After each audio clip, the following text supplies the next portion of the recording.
जरासं रिवाइज करूया आपण. बघा थोडस बोर्डकडे. Already we started the chapter electricity. आपण काय चालू केलेलं आहे? इलेक्ट्रिसिटी, राईट ना. थोडस मध्ये गोंधळ झालेला होता, थोडस समजून घ्या काय काय प्रश्न आहेत. सुरुवातीच्या केसमध्ये आपण चालू केलेलं होतं nothing but the electric circuit, बरोबर आहे ना. इलेक्ट्रिक सर्किट किंवा इलेक्ट्रिक करंट मधला जो सर्किट आपण म्हणणार आहे, इलेक्ट्रिक सर्किटची डेफिनेशन आपण काय सांगितलेली होती? It is a continuous closed path of electric current.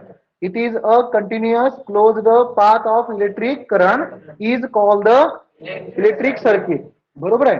आणि इनिशियली म्हणजे ज्यावेळेस इलेक्ट्रॉनचा अजून शोध लागलेला नव्हता, त्यावेळेला इलेक्ट्रिक सर्किट मध्ये जो काही चार्ज फ्लो होतोय तो चार्ज कोणता आहे असं समजलं जात होतं?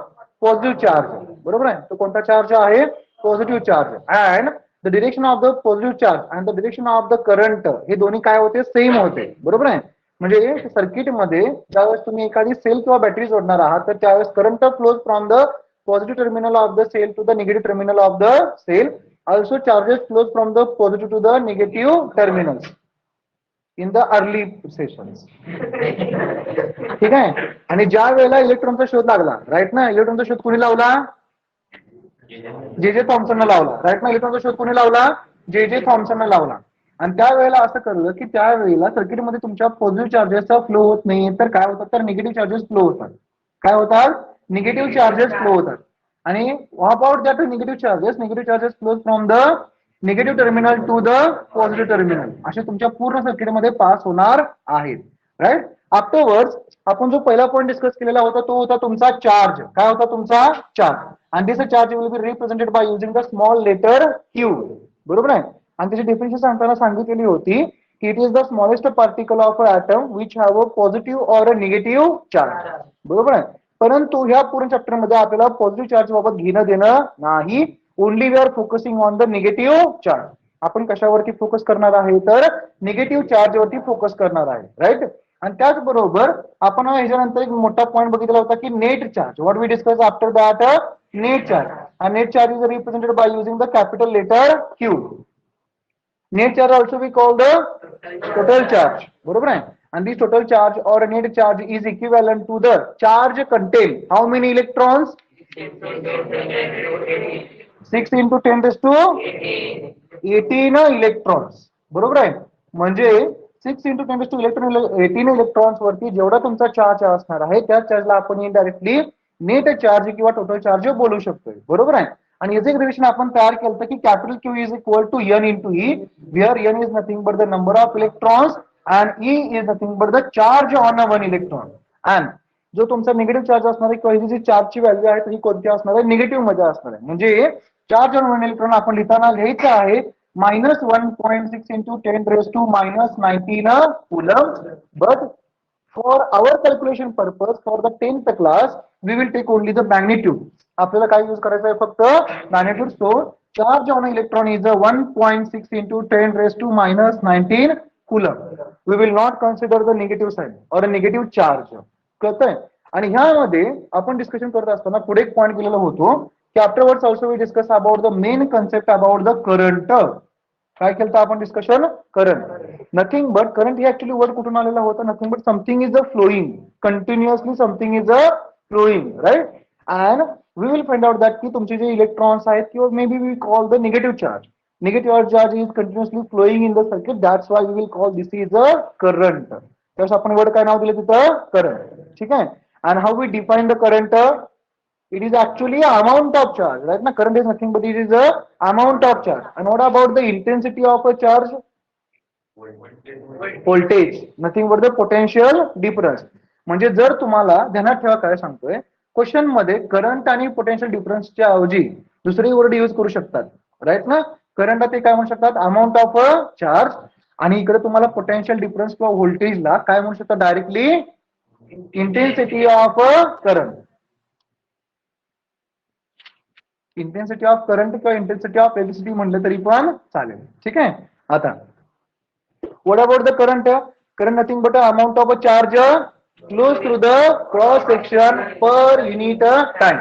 म्हणजे समजा आतापर्यंत आपण क्रॉस सेक्शन का घेतलेलं हे डिस्कशन केलेलं होतं की we will take we don't know the length of the wire. Length of the wire प्रत्येक टाइमाला तुमची सेम असेल असं कन्सिडर करून चालणार नाही. इट डिपेंड्स, लेंथ वेगळी असू शकत्या, प्रत्येक वायरची तुमची विड्थ वेगळी असू शकत्या, जाडी विड्थ म्हणजे काय, जाडी वेगळी असू शकत्या. Then how we will consider or how we will calculate the current in every situation? So we will take only the cross sectional area of that conductor or that wire. तर आपण आपल्या स्टडीसाठी काय करतोय, तर जे काय फॉर्म्युला डिराईव्ह केलेला आहे तो कशावरून आला, तर cross sectional area of that conductor or that wire. So current is represented by using the capital letter I. बरोबर आहे, करंट तुम्ही कशाने रिप्रेझेंट करता, कॅपिटल लेटर आय. आणि त्यामुळे आपण जो करंटचा फॉर्म्युला आहे, current is equal to net charge or total charge upon time. So in a symbolical form we will write I is equal to capital Q upon T, and that's why we will define the amount of a charge of flowing through the cross sectional area per unit time. This concept we call the current. करते हैं. Likewise we know that whenever we talk about the charge is a SI unit of the charge is a coulomb, right ना. Likewise the current चे SI unit काय आहे तुमचं, ampere, right ना. Current चे SI unit आहे ampere and it will be represented as a capital letter A. Andre Marie अँपियरच्या सायंटिस्टच्या नावावरून तुम्ही ते नाव ठेवलेलं आहे. ठीक आहे. आता त्याच्यावरून काय करतो आपण, की I think you also remember about that की we define the 1 ampere current. बरोबर आहे, की आपण अजून डेफिनेशन कोणाची तयार केली, नवीन येतं अँपियरची.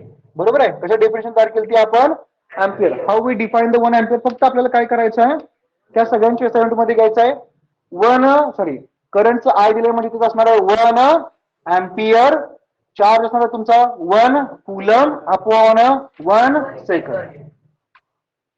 Then how we define the ampere? When charge of 1 coulomb passes through the cross sectional area in 1 second, then the current is said to be 1 ampere. म्हणजे ज्या वेळेला एखाद्या क्रॉस सेक्शनल एरिया मधून एका सेकंदामध्ये जर एकच चार्ज जात असेल, तर त्यावेळेला त्या कंडक्टरमध्ये किंवा त्या वायरमध्ये करंट किती आहे असं आपण म्हणू शकतो, 1 अँपियर करंट आहे असं म्हणू शकतो. Clear? I repeat once again. Charge of 1 coulomb passes through the cross sectional area in 1 second, then current is said to be 1 ampere. त्यावेळेस आपण करंट किती आहे म्हणू शकतोय, 1 अँपियर एवढा करंट आहे म्हणू शकतोय. कळतंय? आता ह्या केस मध्ये आपण यांचे दोन काय केले होते, तर स्मॉल युनिट सुद्धा कन्सिडर केले, की 1 milli ampere is negatively equal to the 10⁻³ ampere and 1 micro ampere is equal to 10⁻6 ampere. बरोबर आहे, आठवतंय? आता मी तुम्हाला हा पॉईंट मी का घेतला हे पण सांगतो जरा. आपण एक रिलेशन भेटतं, आठवतंय का बघा तुम्हाला, की 1.6 into 10⁻⁻19 coulomb is exactly equal to the 1 upon 6 into 10⁻18 electrons. बरोबर आहे. आता हे नंतर याचं मिनिंग काय होतं समजून घ्या. कारण समजा ह्या दोन्ही व्हॅल्यू, समजा तुम्ही काय काढले, यांची युनिट काढले, काय काढले, या दोघांचे युनिट काढले, तर वैशिष्ट्य असं येतं की वी विल ऑब्झर्व दॅट जर तुम्ही कॅल्क्युलेशन पर्पजला जरी केला तरी तुम्हाला असं ऑब्झर्व करायला मिळते की दोघे एकमेकांचे रेसिप्रोकल आहेत. काय ते दोघांचे रेसिप्रोकल आहे. आता कसं, जरासं लक्ष द्या, कसं करू शकतो आपण. रेसिप्रोकल जर करायला गेला किंवा ह्याचा रेसिप्रोकल आपण करायला गेलो तर कसं करणार, म्हणजे इंडिरेक्ट सांगतोय का, ह्या रेसिप्रोकलच्या व्हॅल्यूज आहेत. काय आहेत या रेसिप्रोकलच्या व्हॅल्यू, इथे काय लिहिले तुम्ही 1/6 into 10⁻18 इलेक्ट्रॉन्स लिहिलेला आहे. बरोबर आहे. आता काय करायचंय, मला 1 ला डिवाइड करायचं आहे 6 न. काय म्हणतोय का, बरं आता 2 मिनिटं आहे का. हा खाली 18 आहे, वरती गेला काय होणार मायनस, म्हणजे 10⁻18 अपॉन काय होणार 6 होणार. कळतंय? आता काय करायचं, डिवाइड बाय 1 च्या काय करतो, त्यातलं एक 10 बाहेर काढू शकत नाहीये, कारण 10 तिथं नाहीयेच ऑलरेडी. कसं करायचं मग, आज युजल आपण रेग्युलर डिव्हिजन करू 1 डिवाइडेड बाय 6, कारण काय असणार आहे 1 मल्टिप्लाय बाय 10⁻18. जमते का नाही. सो डिवाइड बाय 6 करा, 6 0 जा 0, रिमाइंडर 1, डेसिमल पॉइंट ऍड 0 झाला 10, 6 1 जा 6, remainder 4, again sorry here we add 0, it becomes 40, 6 6 जा 36, राईट ना. सो तुमचा आन्सर आलं 0.16 into 10⁻18. So 1.6 into 10⁻19 आहे. म्हणजे एक गोष्ट ध्यानात ठेवा, इथे त्यांनी काय सांगितलंय माहितीये का तुम्हाला, charge on 1 electron and the charge total charge content the number of electrons. हे जे नंबर्स आहेत किंवा ह्यांची जी मॅग्निट्यूड्स आहेत, ही दोघांचे एकमेकांचे काय आहेत, तर रेसिप्रोकल व्हॅल्यूज आहेत. काय आहेत, रेसिप्रोकल व्हॅल्यूज आहेत. कळतंय? म्हणजे तुम्ही जर डिनॉमिनेटरला हे आलं डायरेक्ट तुम्ही ही व्हॅल्यू लिहू शकताय. मी काय म्हणतो का तो की डिनॉमिनेटरला व्हॅल्यू आली तर तुम्ही डायरेक्ट ही व्हॅल्यू लिहू शकताय. ही आली तुम्ही डायरेक्ट हिची व्हॅल्यू लिहू शकताय. म्हणजे तुम्ही charge on one electron and number of electrons हे दोघांचे रिलेशन इथे तयार करून दाखवले. म्हणजे काय म्हणू शकताय charge on one electron is inversely proportional to the number of electrons. चले का ना? हे कळलं कसं दाखवलं तर प्रूव्ह करून तुम्हाला सुद्धा. हे दोघांचे एकमेकांचे रेसिप्रोकल व्हॅल्यूज आहे. क्लिअर? कळलंय?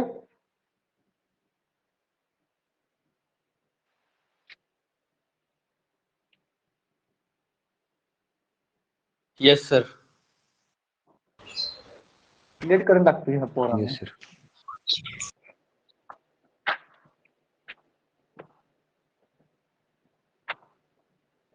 हा त्यानंतर one of the most not a most but actually important point एक बघितला अॅमीटर बघितला राईट ना. काय बघितलं आपण अॅमीटर राईट ना. Ammeter is an instrument used to measure the current right ना. अॅमीटरचा यूज कशासाठी केला जातो करंट मोजण्यासाठी यूज केला जातो. म्हणजे लक्षात ठेवा की जी पहिल्या अर्ली स्टेज मध्ये आपल्याला जो करंटचा फॉर्म्युला होता I is equal to capital Q upon T हे प्रत्येक वेळेला कॅल्क्युलेशन करत बसण्याची गरज नाही.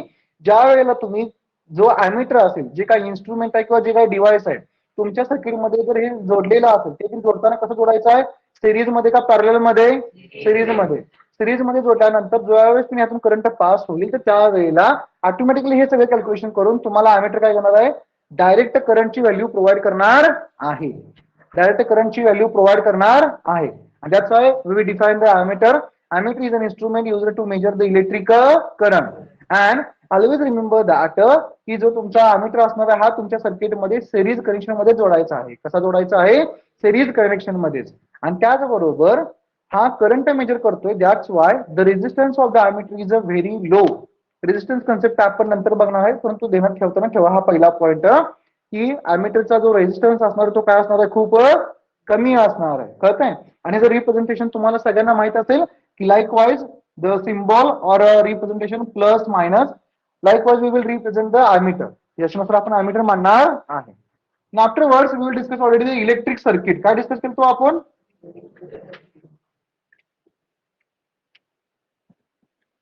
राईट. आणि सगळ्यांना माहित असेल की when we talk about the electric circuit आपण एक बल्ब घेतलेला होता राईट. आणि त्या बल्बला जोडताना आपल्याला माहित आहे की पॉझिटिव्ह टर्मिनल तुमच्या खाली साईडला असतो आणि ह्या साईडला काय असणार आहे तुमचं negative terminal. Here we place a ammeter in the series. Then we use a battery or cell. तुम्ही काही पण यूज करू शकता. Only if you show the single it is a cell. If it use a two or more than two it will be the battery. Also we use a switch only that much. आणि afterwards when we switch on आपण switch on केलं किंवा plug की केला तर त्यावेळेला करंटचं direction आपण कायम सुरू करताना दाखवताना रिप्रेझेंटेशन आपलं कसं असतं positive to the negative. But already we know that electrons are flowing from the negative terminal to the positive terminal. असं तुमचं इलेक्ट्रॉनचं फ्लो होणार आहे. So we will say that in the electric circuit charges are flowing in the opposite direction of the current through the bulb through the ammeter असं आपण बोलू शकतोय. ठीक आहे. नाव it is time to discuss about the very interesting point, nothing but a potential difference and the electrical potential. बघा जरासं लक्ष द्या. आय होप की मी आता जे सगळं रिवाइज केलं तुम्हाला आठवलेलं असेल. Anyone have a doubt up to this point? No sir. Doubt आहे का कोणाला? No sir. ओके.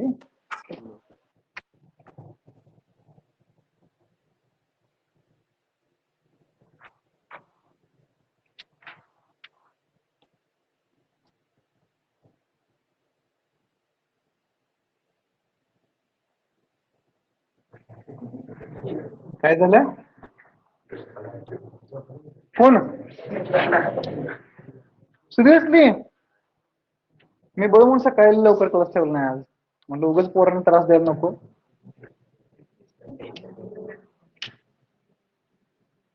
हा लक्ष द्या. Can we start? आता ऐका. इलेक्ट्रिक पोटेन्शियल किंवा पोटेन्शियल डिफरन्स कशावरून पुढे आली ध्यानात ठेवा. विषय काय झाला ऍक्च्युली जी कन्सेप्ट ज्या सायंटिस्टने मांडलेली होती त्याने एक एक्सपेरिमेंट केला. ठीक आहे समजून घ्या. Already you discuss about the Leyden jar. आठवतं ना सुरुवातीला लेडन जारचं डिस्कशन झालेलं होतं. परंतु ज्यावेळेस लेडन जार तयार केला गेला त्याचे मॅथमॅटिकल कॅल्क्युलेशन कोणाकडेच नव्हते. ठीक आहे, मॅथमॅटिकल कॅल्क्युलेशन कोणाकडेच नव्हते. तर बेंजामिन फ्रँकलिनने काय केलं, तो उठून उभा राहिला. ठीक आहे, आणि त्याने काय घेतलं, एक लेडन जार घेतला, राईट ना. परंतु I hope you still remember about that the charging and the discharging of the cell in the early evidences किंवा इन द अर्ली एरा जो असणार आहे तो कसा होता, discharging. It is a spark process. It is a spark process. म्हणजे त्याने काय केलं माहिती सुरुवातीला, ऍक्च्युली तर तो लेडन जार मध्ये करंट काय एवढ्या मोठ्या प्रमाणात नव्हता, बरोबर आहे. So he will check that by touching directly. ठीक आहे, so he feel something different. गुदगुले झाले असणार आहेत, राईट ना. तुम्ही वायाला करता धरून बघा, लय भारी गुदगुले होत्या.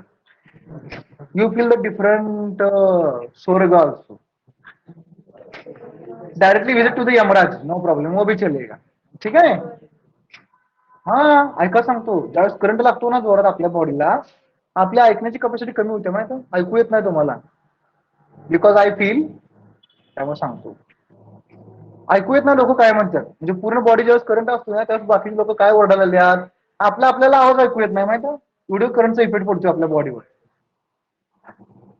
काय माहित, खरं हा एक्सपिरियन्स कर, लय भारी एक्सपिरियन्स होता. करू नका, वाचलो नशीब.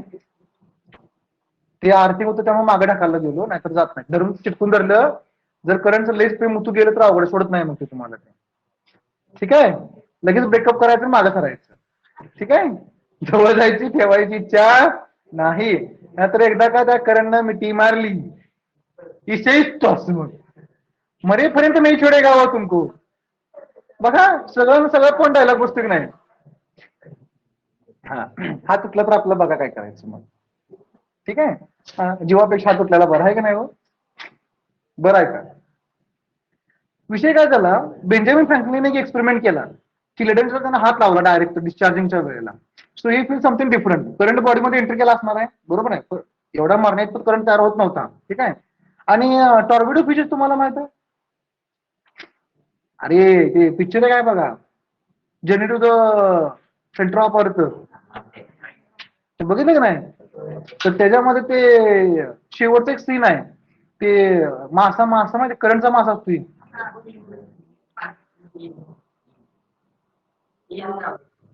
मला काय त्याचं माहित नाही नाव, बिकॉज इलेक्ट्रिक मासा. ठीक आहे, आपण काय माशावरती पीएचडी केलेली नाही, बरोबर ना. आपण काय माशाची पीएचडी का नाही. त्याला काय नाव त्याचं, बरं, इलेक्ट्रिक मासा किंवा इलेक्ट्रिक फिश. बघितलं ना सगळ्या पिक्चर मध्ये, बघितलं ना जर्नी. काय पिक्चरचं नाव होतं. हा, अमेझिंग स्पायडरमॅन मध्ये ते वेगळं रे, ती वेगळाच प्राणी होता, मासा होता, विचार कळत पण नाही. बरं आहे का. तर विषय काय झाला, भावाने काय केलं, त्याला तसली फिश मिळाली की ज्याच्यामधून करंट बाहेर पडतो. भाऊ काय केलं, त्यानं हात घातला त्यात, मग माशाने भारी गुदगुल्या केल्या. परंतु तुला काय जाणवलं माहितीये का, he feel the same thing what you wait when he touches the Leyden जार.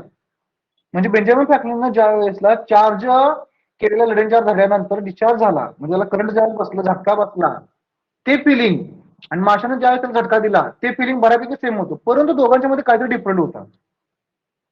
दोघांच्या मध्ये काहीतरी डिफरन्स होता. ते काय डिफरन्स आहे, हे कशामुळे होतंय. म्हणजे माशाची ताकद जास्त होती आणि लेडन जारची ताकद कमी होती. आता 2 मिनिटं समजून ना काय म्हणतोय. माशाची ताकद कमी होती आणि माशाची ताकद जास्त होती, लेडन जारची ताकद कमी होती. मग हे काय आहे, हे कशामुळे झालं. कारण तुम्ही काय म्हणताय, current is nothing but the flowing of a charges, right ना. मग what is that.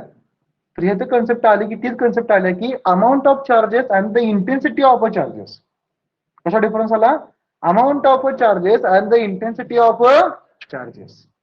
And this is the एक basic point of the potential difference. तिथं रचला गेला कुठला पहिल्यांदा पॉइंट, पोटेन्शियल डिफरन्स. समजून घ्या काय आता प्रकार.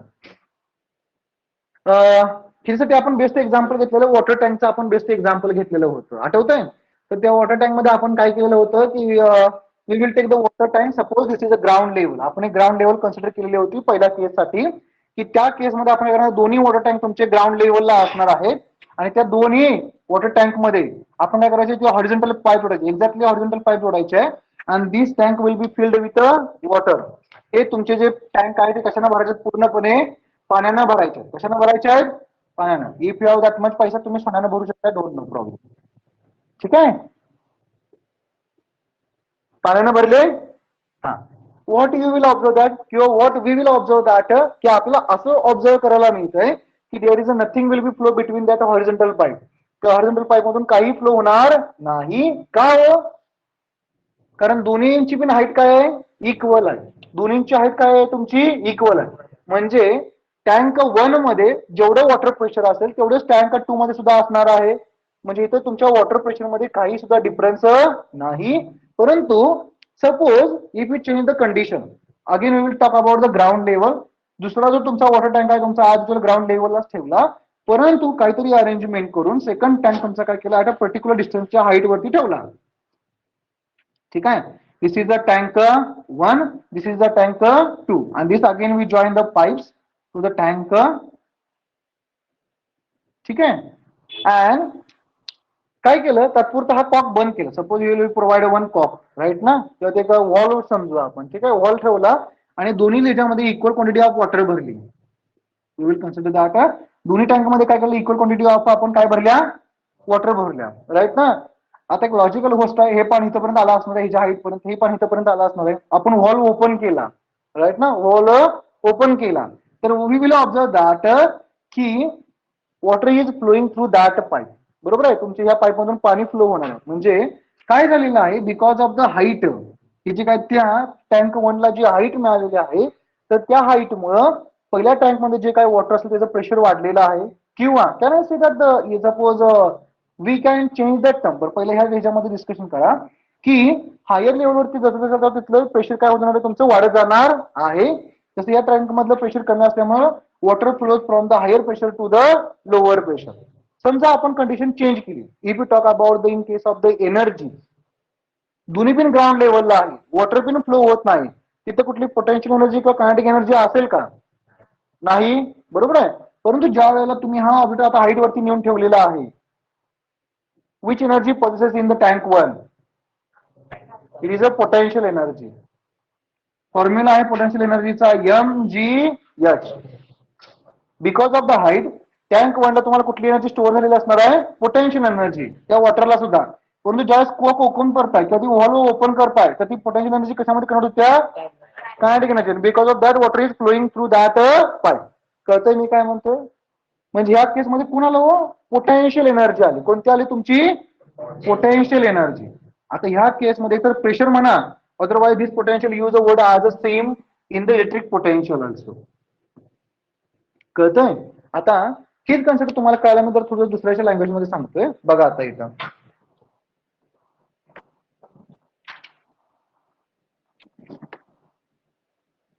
समजा समजा now you do not have the energy levels in the electrons. ठीक आहे, आता समजा बोरचं atomic model, I hope you remember, आठवत आहे की बोरनं काय सांगितलेलं होतं की electrons are moving in the outermost shells किंवा ऑर्बिट्स मध्ये हिंडतात. बरोबर आहे. And these orbits or the shells of the atoms are nothing but the energy levels. What is this? Energy levels. समजून घेतात पुढे मी तुम्हाला सांगताना काय सांगतोय. Suppose this is the energy level. काय म्हणतो बघा, suppose we will call this is the energy level in the electricity or in the electrons, right ना. सुरुवातीच्या केसमध्ये सगळे इलेक्ट्रॉन इथं आहेत. बरोबर आहे. आता काय तुम्हाला दोन्हीमध्ये पण सांगतोय. सुरुवातीच्या केसमध्ये एनर्जी लेवल तुमची डाऊन आहे, सगळे इलेक्ट्रॉन्स एकाच ठिकाणी आहेत. बरोबर आहे. त्यांच्यावरती कोणतेही प्रेशर नाहीये. इज इलेक्ट्रॉन्स आर मुव्हिंग नाही, इलेक्ट्रॉन्स मूव्ह होणार नाही. का? तिथं प्रेशर डिफरन्स पण नाहीये. सेम केस यासारखं. इथं प्रेशर डिफरन्स आहे का? हाय प्रेशर लो प्रेशर तुम्हाला इथं कुठे दाखवले का? नाही दाखवलं. म्हणजे इथे इलेक्ट्रॉन्स फ्लो होणार नाही. त्याचबरोबर these electrons stick to the ground level, nothing but the ground energy level आहेत कंडिशन नेक्स्ट इयरला. 11-12 मध्ये सगळ्या केमिस्ट्रीमध्ये शिकायचं आहे आपल्याला. ठीक आहे, तर ग्राउंड लेवलला एनर्जी लेवल तुमची खूप कमी असते. एनर्जी लेवल नाही जास्त, इलेक्ट्रॉन्स आर नॉट मुव्हिंग. ठीक आहे, परंतु समजा आपण काय केलं, तिथं प्रेशर डिफरन्स तयार केला. काय केला? प्रेशर डिफरन्स तयार केला. म्हणजे काय केलं, हा ग्राउंड लेवल आपण थोडासा ब्रेकडाऊन केला.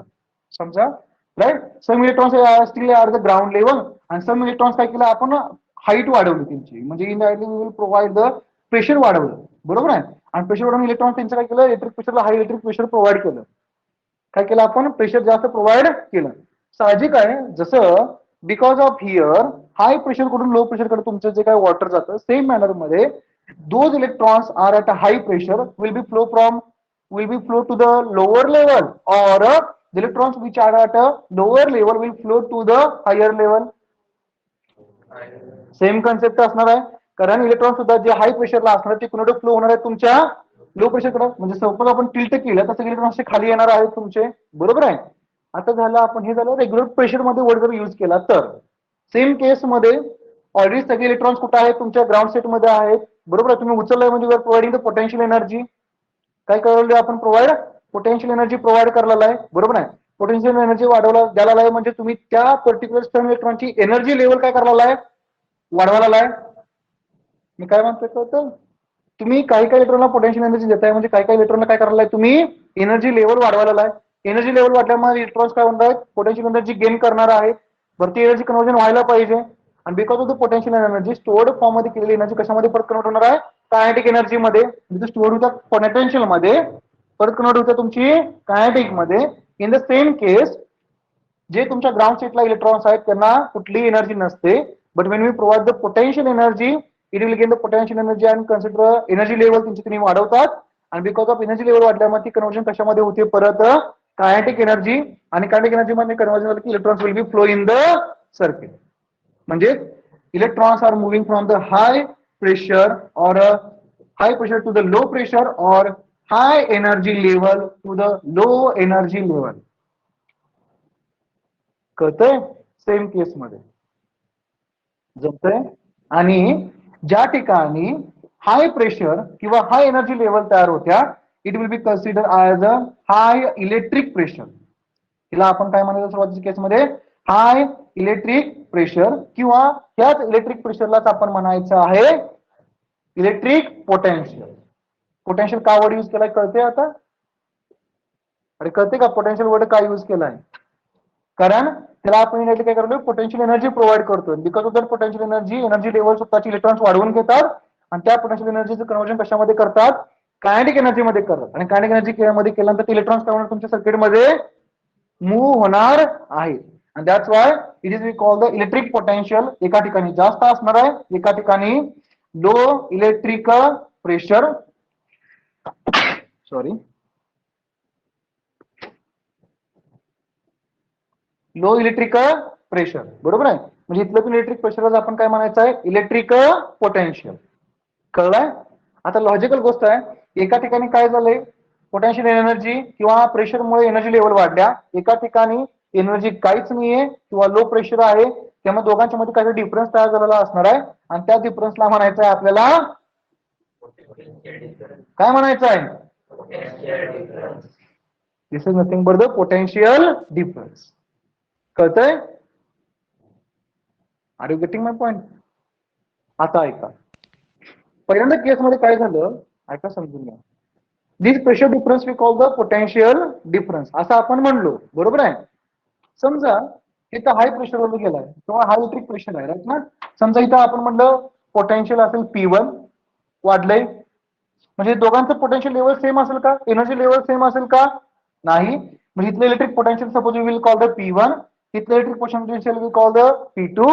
How we will calculate the difference, delta P is equal to P1 minus P2, बरोबर आहे. परंतु पोटेन्शियल डिफरन्स हे कशामध्ये मोजतात, व्होल्टेज मध्ये मोजतात. कशामध्ये मोजतात, व्होल्ट्स मध्ये किंवा व्होल्टेज मध्ये, व्होल्ट्स मध्ये मोजतात, राईट ना. सो आपण काय करायचं आहे, त्या पीच्या ऐवजी आपण फक्त वर्ड वापरायचं delta V is equal to V1 minus V2. Likewise also we will consider the potential difference. This is we call the delta. इथं डेल्टा वापरा, ट्रायंगल वापरा तरी पण चालेल. कळतंय. आता ऐका, पोटेन्शियल डिफरन्स म्हणजे काय, डाऊट आहे इथपर्यंत. आता ऐका, काल मी तुम्हाला जे बोललो, हा बोला.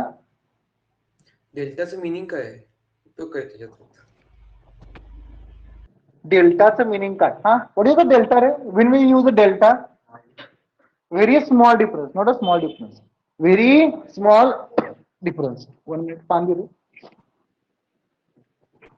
अभिजित कळलंय. Yes sir.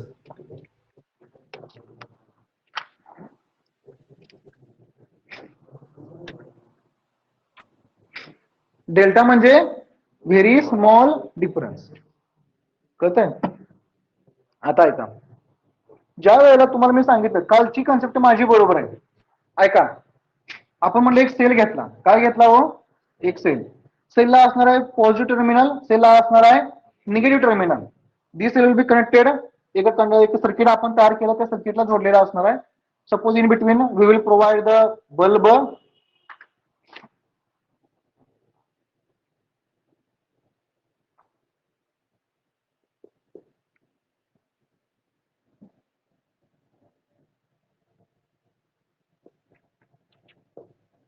बरोबर आहे?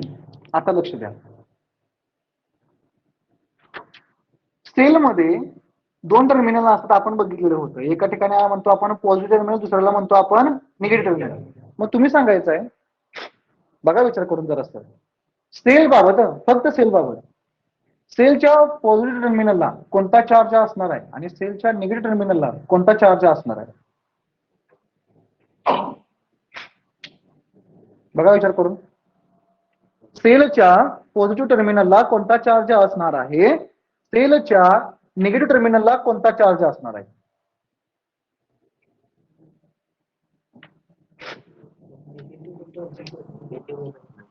दोन्हीला निगेटिव्ह असणार. बघा विचार करून. का सांगतोय का आपण तीच कन्सेप्ट? असलं काय नसते भाऊ.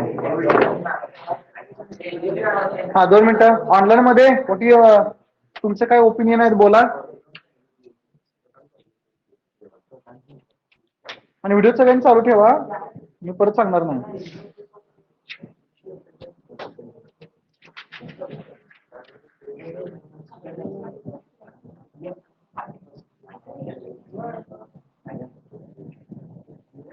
जय, तुम्ही ऑफलाईनला येऊ शकला असता ना, सकाळी 6ला क्लास नव्हता बाळा.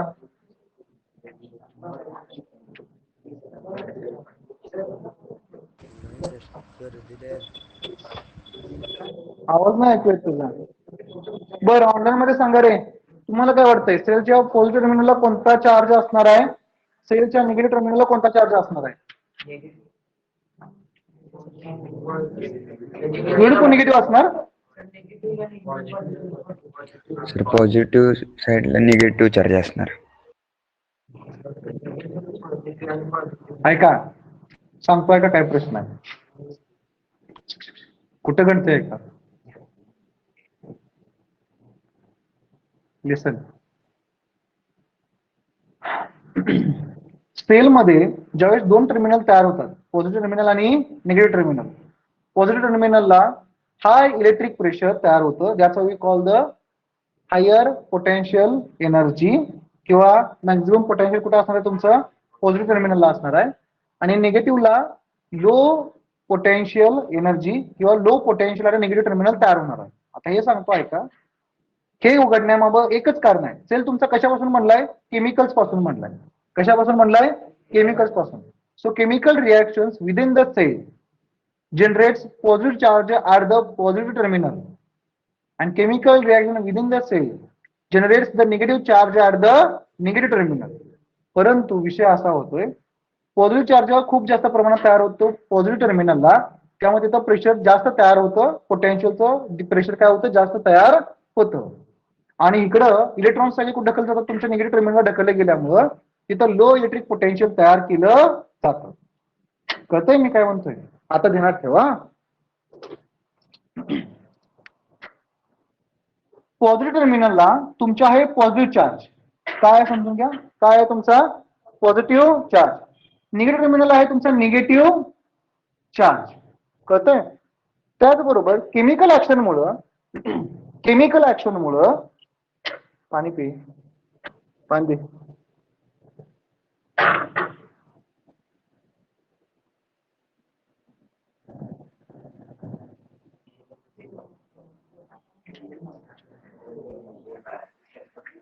Look at the board. आपण काय बघायला समजून घ्या थोडस. इलेक्ट्रिक पोटेन्शियल कळलंय सगळ्यांना? म्हणजेच इलेक्ट्रिक पोटेन्शियल म्हणजे इलेक्ट्रिक प्रेशर. बरोबर आहे? इलेक्ट्रिक प्रेशर कुणामुळे तयार होत असते? Because of the positive charge, because of the negative charge. कळतंय? आपण काय म्हणतोय, एक सेल घेतला, त्या सेलला आहे पॉझिटिव्ह टर्मिनल, दुसऱ्याला आहे निगेटिव्ह टर्मिनल, बरोबर आहे. पॉझिटिव्ह टर्मिनलला कुठला चार्ज असतो तुमच्या, पॉझिटिव्ह चार्ज असतो. निगेटिव्ह कोणता चार्ज असणार आहे तुमचा, निगेटिव्ह चार्ज असणार आहे. काय म्हणते कळतंय आता ऐका. पॉझिटिव्ह चार्ज असल्यामुळं इथं इलेक्ट्रिक पोटेन्शियल काय असणार आहे, हाय असणार आहे. त्या इथं इलेक्ट्रिक पोटेन्शियल काय असणार आहे, लो असणार आहे. तुम्ही मला कोणी डाऊट विचारला नाही सर इथं पॉझिटिव्ह चार्ज कसं काय येईल, कारण तुम्ही सगळे काय इलेक्ट्रॉन्स म्हणताय ना, म्हणून मी तुम्हाला एक वर्ड वापरला, cell is made up of chemicals. Cell कशापासून बनलेले असतात, केमिकल्स पासून बनलेले असतात. आणि केमिकल्स मुळे कॅटायन्स तयार होतात आणि अनायन्स तयार होतात, बरोबर आहे. केमिकल्स काय तयार करतात, कॅटायन्स आणि अनायन्स. आणि because of that chemical action within the cell, इथं चार्ज कुठला येतो, कॅटायन्स मुळे पॉझिटिव्ह, इथं कुठला येतो निगेटिव्ह. क्लिअर, समजते. आता आज जी तुमची कन्सेप्ट होती की electrons are move from the high electric potential to the low electric potential, logical गोष्ट आहे. परंतु आत्ताच्या केसमध्ये ही जी तुमची बॅटरी आहे किंवा ही जी तुमची सेल आहे, ह्याच्यामध्ये इलेक्ट्रॉन्सच नाही आहेत. मी काय म्हणतो समजून घ्या, ह्याच्यामध्ये इलेक्ट्रॉन्स आहेत का, नाही. जे केमिकल्स आहेत, केमिस्ट्री फक्त काय तयार केलंय, एका साईडला पोटेन्शियल वाढवले, एका साईडला पोटेन्शियल कमी केलंय. मग विषय काय झालाय, इथं पॉझिटिव्ह चार्ज आलाय. म्हणजे इथे जे का तुमचे सगळे इलेक्ट्रॉन्स आहेत, because of the high electric potential, because of the positive charge, he electron कुठे अट्रॅक्ट होणार आहेत, तुमच्या पॉझिटिव्ह टर्मिनल अट्रॅक्ट होणार आहेत. कुठे अट्रॅक्ट होणार आहेत, पॉझिटिव्ह टर्मिनलला. आणि ज्या वेळेला इलेक्ट्रॉन ह्याच्यामध्ये एंटर करेल, तर त्या वेळेला because of this concept electrons move from the high electric pressure to the low electric pressure, आणि त्यामुळे इलेक्ट्रॉन इकडे पुढे ढकलला जातो. कळतंय, येतं का पुढे ढकलला, परंतु मागण्यामध्ये इलेक्ट्रॉन थांबलेत का, नाही. त्यामुळे इलेक्ट्रॉन पासून कुठे जाणार आहे, परत बाहेर पडणार आहे सर्किट मध्ये. आणि त्यामुळे कम्प्लीट सर्किट तुमचं तयार होणार आहे. That's why electron flows from the negative terminal of the cell to the positive terminal of the cell because of the electric pressure difference at a positive terminal high electric pressure, negative terminal low electric pressure. This is we call the potential difference in the electrical circuit. कळले आता point, doubt.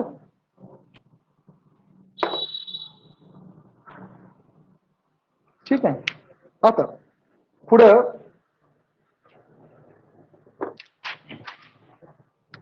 Potential difference standard formula आहे. Potential difference कसा काढतोय आपण, is equal to, जसं आपल्याला करंटचा होता, राईट ना. करंट काय, चार्ज अपॉन टाइम. इथे काय असणार, वर्क डन अपॉन चार्ज. ऐका, जो तुमचा पोटेन्शियल डिफरन्स आहे, potential difference is equal to, formula आहे तुमचा वर्क डन अपॉन चार्ज. हा का केला आहे का, पोटेन्शियल डिफरन्स म्हणजे काय, work done to carry a charge from one point to the another point in an electric circuit is called the potential difference.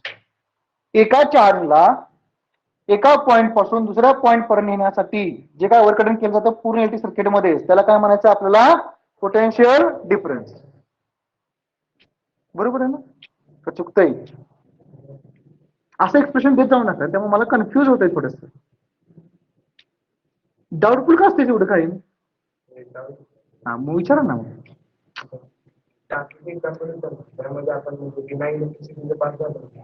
टाकीमध्ये पाणी इलेक्ट्रिसिटी कुठून काढली,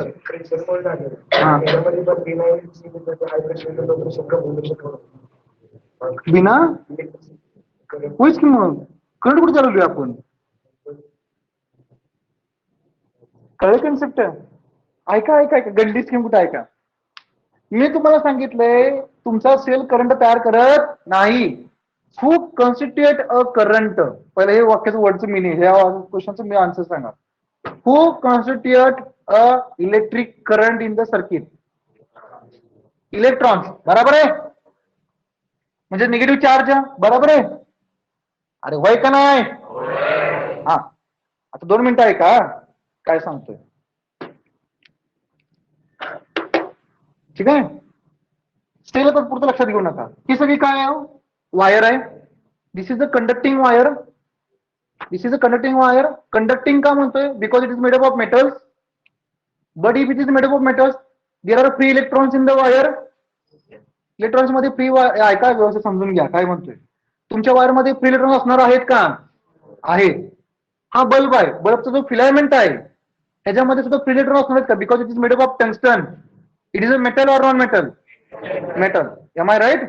मग ऐका, विषय असा आहे, तुम्हाला हे सांगितलं whatever the electrons present in the wire or conductor or any filament on their own they can not move.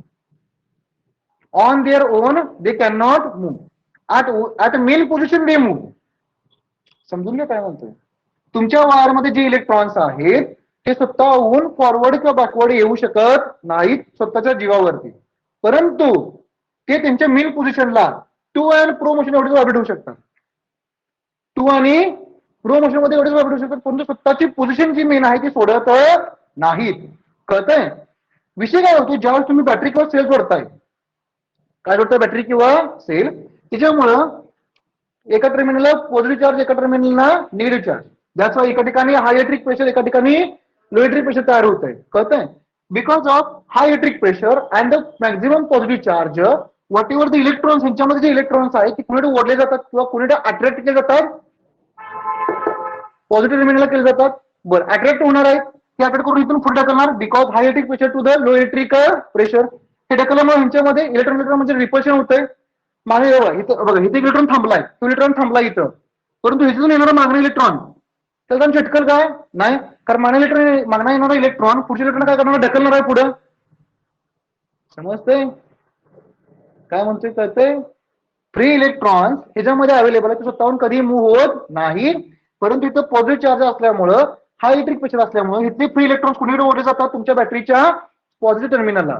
बॅटरीमध्ये काय होतंय? Same concept. High electric pressure to the low electric pressure तुमचे इलेक्ट्रॉन मूव्ह केले जातात, परंतु इथे जो already steady condition मध्ये electron आहे, मागण्या इलेक्ट्रॉन त्याला काय करतोय? पुढे पुश करतोय, म्हणजे इथं कंटिन्युअस फ्लो ऑफ इलेक्ट्रॉन होतात. आणि because of that continuous flow of electron automatically तुमच्या वायरमध्ये काय तयार होतोय? करंट. सेल करंट तयार करत नाही, इलेक्ट्रॉन्स मुवमेंट करंट तयार करते. काय म्हणते? कळते? सेल करंट तयार करत नाही. जेव्हा इलेक्ट्रॉन्स मोशन मध्ये येतात ऑटोमॅटिकली वायर मध्ये काय तयार होतंय? करंट तयार होतोय. आणि ज्यावेळेस तुमच्या फिलामेंट मधून, त्या बल्बच्या फिलामेंट मधून इलेक्ट्रॉन्स पास होणार आहेत किंवा मूव्ह होणार आहेत, त्यावेळेस तो फिलामेंट ग्लो होतोय. तोपर्यंत ग्लो होत नाही. क्लिअर? अजून काय डाऊट? मी काय सांगत होतो आता? Potential difference. हा, समजून घ्या. आता तेच आहे, ज्या वेळेला इथला इलेक्ट्रॉन असतोय किंवा जो चार्ज आहे, या चार्जला इथून पूर्ण सर्किट मधून, एका सर्किटच्या एका पॉईंट पासून सर्किटच्या दुसऱ्या पॉईंट पर्यंत नेण्यासाठी काहीतरी वर्क डन करावं लागले. त्या वर्क डनलाच आपण काय म्हणायचं आहे? Potential difference. कळतंय? त्या वर्क डनला काय म्हणायचं आहे? Potential difference. पोटेन्शियल डिफरन्स काय फॉर्म्युला आहे तुमचा? Work done upon charge. आणि डिफिनेशन काय सांगितली? Work done to carry a unit charge from one point to the another point in an electrical circuit is called the potential difference. Potential difference is measured in a volt. It is represented by using the capital letter V. Potential difference representation capital letter V. Voltage unit काय? Small v. Potential difference capital V. Volt small v. कळतंय? आणि likewise current जसा formula तयार केला गेला, इथं सुद्धा 1 volt is equal to 1 joule upon 1 coulomb. So volt किंवा voltage, how we define the volt? When charge म्हणजे काय? When 1 joule is work is done to carry a 1 coulomb of a charge from one point to the another point in an electric circuit, then the potential difference is said to be 1 volt.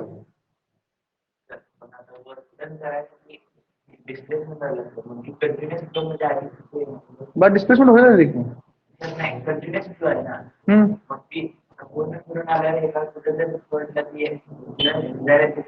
नाही. ठीक आहे, तुम्हाला deep मध्ये इच्छा असेल तर मी शिकवू शकतो. लक्ष द्या पुढे, ऐका आता.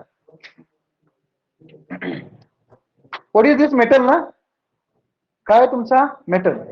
What about the constituent particles of the metals closely packed to each other? कळतंय? आणि तुमचे इलेक्ट्रॉन्स किती बिन क्लोजली ऍटम्स पॅक असू दे, त्यांच्यामध्ये जो गॅप असणार त्या गॅप मधून जाणार आहे. समज इकडे लक्ष द्या.